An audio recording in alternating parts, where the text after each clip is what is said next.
저거 타면 되겠다. 멈춰 있는 거.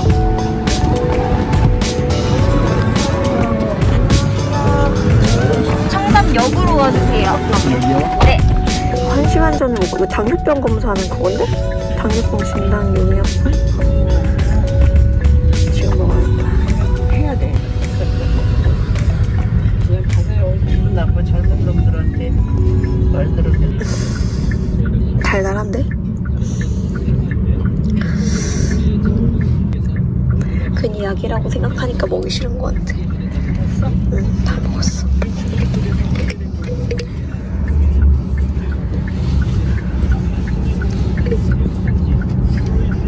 달달해.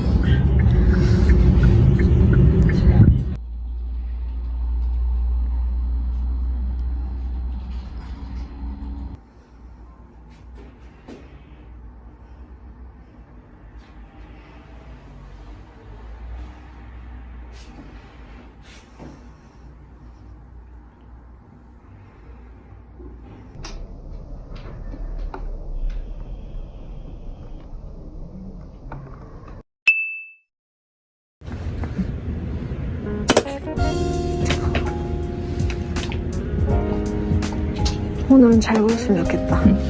잘 안 보였었어요? 저번에 얼굴을 안 보여주더라고요.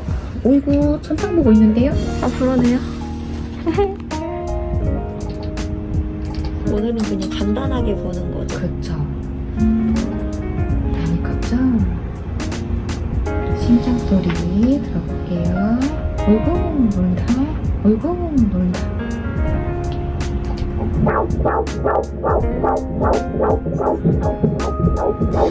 정상이에요. 괜찮고.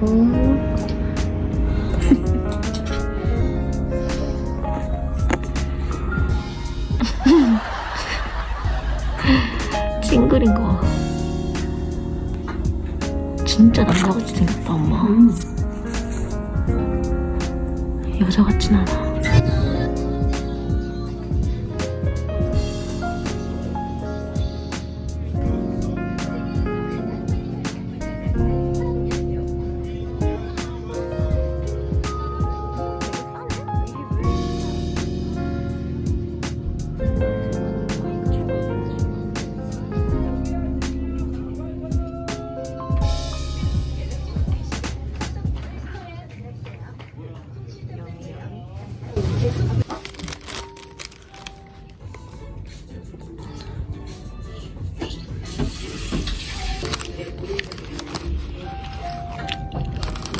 어제 먹던 디카페인 커피 다 먹었네.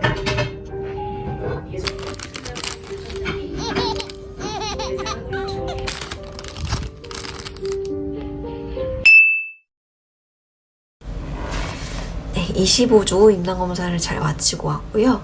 이번에 병원에 갔을 때는 조산사 선생님이랑 한 50분 가까이 얘기를 나눴어요.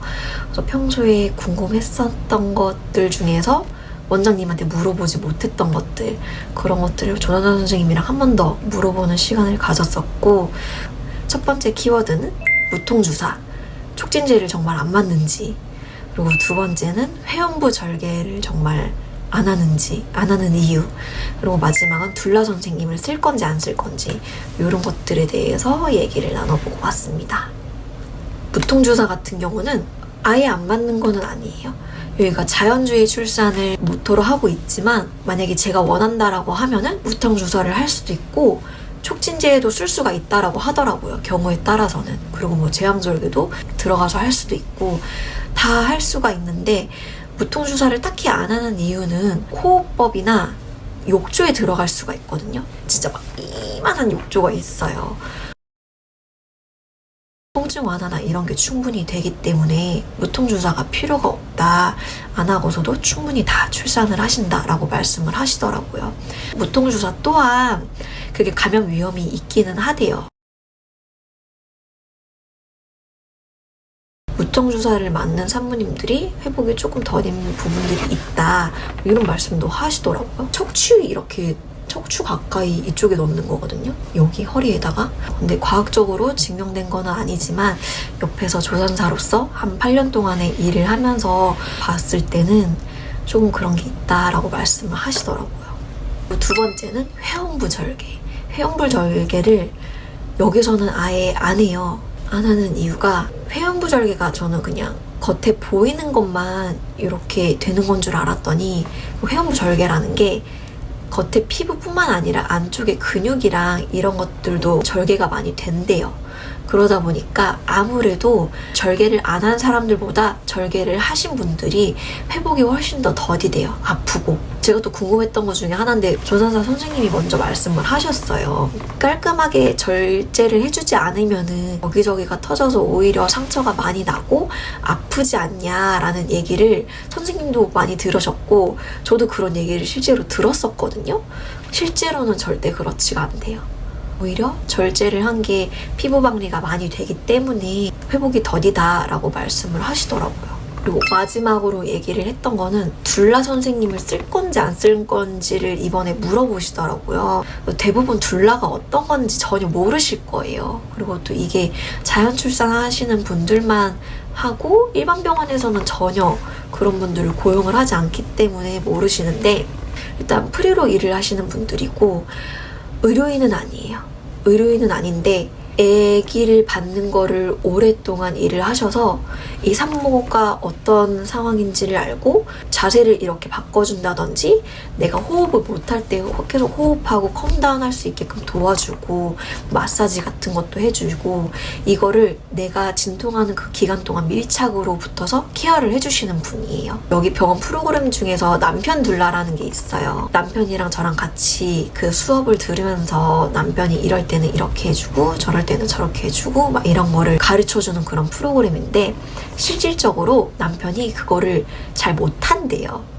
뭐 당연히 그렇죠. 저도 처음이고 이 남자도 처음인데 그래서 그 역할들을 잘 못하기도 하고 힘들어하기도 하고 뭐 초산 같은 경우는 12시간 이상 24시간 이렇게 가는 경우들도 있기 때문에 체력적으로 남편분들이 따라오지 못한다. 그래서 그런 선생님들을 따로 고용을 한다라고 하시더라고요. 그래서 이분들이 프리로 일을 하시는 분들이기 때문에 명함을 하나를 받았는데 일하시는 그러니까 비용이 12시간에 50만 원 정도를 말씀을 하시더라고요. 근데 그 전에도 미팅을 여러 번 하면서 저랑 이제 유대감이나 이런 것들을 먼저 갖고 이제 출산 시기에 뭐 해 나올 것 같아요 이러면 오셔가지고 이제 봐주시는 거죠. 근데 12시간 동안 50만 원. 좀 초반에는 비싸다라는 생각을 했는데 얘기를 듣고 하다 보니까 그래도 하는 게 좋겠다라는 생각이 들어서 이것도 한번 남편이랑 얘기를 나눠보려고 합니다. 25주 임당검사를 하고 지금 영상을 찍는 거는 이틀 뒤예요. 이틀 뒤인데 임당이 재검이 떴어요, 여러분. 뭐 이렇게 그냥 넘어가는 게 없지? 이것도 임당 얘기하면 또 막 영상 한 30분 가거든요. 그래서 그거는 다음에 잘라가지고 다음에 재검 갔다 와서 얘기를 해야 될 것 같고 70에서 140이 정상인데 148이 나왔어요. 너무 턱거리고 이래가지고 괜찮지 않을까 이 생각으로 병원에 아까 전화했거든요. 영상 찍기 전에. 그랬더니 선생님이 오셔야 돼요. 진짜 나도 봐. 오셔서 재검 받으셔야 돼요. 이렇게 얘기를 하시더라고요. 그래서 아이스크림도 안 먹은 지 한 2주 넘었거든요.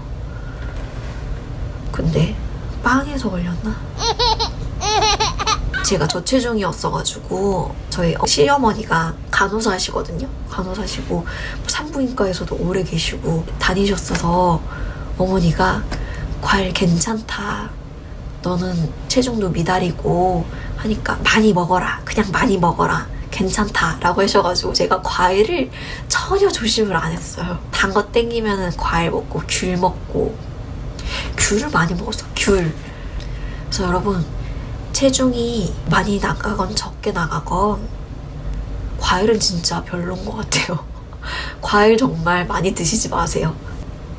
근데 진짜 이게 좀 애기한테 진짜 미안해요. 애기한테 미안하다라는 생각이 들어가지고 식단 관리 진짜 잘해야지.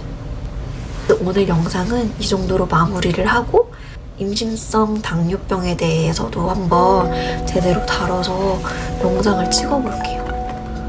안녕.